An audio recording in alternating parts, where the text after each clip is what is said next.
take yours back. Anything you receive from the water or Mother Earth, well, you always like to say that you receive. And there again, that's the reason why we use tobacco. When we are successful in hunting or fishing, when we get fish, we put tobacco right in the water. We thank the Great Spirit that we have received food, and we have to give something back. The tobacco is red willow.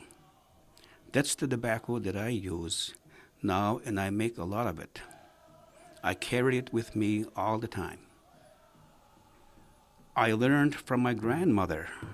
I'm a medicine man, and my grandmother was a medicine woman. She was really good. She used to deliver babies here on the reserve, and the women didn't have to go to the hospital at all. My aunt was another one. She was really a midwife. And I know between my grandmother and my aunt, they delivered all the babies that were born on this reserve. As far as medicine is concerned, she had all kinds of them. And she would always like to take me because I helped her with different kinds of medicine. If you have a cold, the best thing you can have is sarsaparilla. You put them together with calamus root, and sarsaparilla makes you sweat. You come to a sweat when you have a cold or flu. You take them together, then cover up. Just when you go to bed at night, so you will sweat it right up. And then the next day, you feel good. She explained to me what it's good for and the time to get it.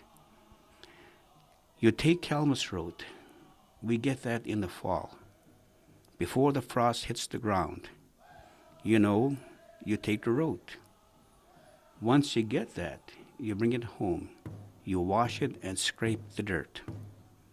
And then after you clean it, you break it off about 2 to 3 inches long. Your darn needle and string, and put it right through the center of that medicine. And you hang it up to dry for the winter months. And that calamus root is just like penicillin. It's good for any kind of sickness. And it's very, very important that you have a knife when you're digging up the calamus root. Calamus root almost grows on top of the ground. You take the knife on each side and clear away Mother Earth. And then you take a knife and cut all them little roots. The reason why you do that, you're leaving the seeds for next year. That way, you don't kill the plant at all. My grandfather told me we used to go up river here, get water, and make tea. And he was telling me that you'll see the time that you will not be able to use the water, which is now. I wouldn't want to drink that water.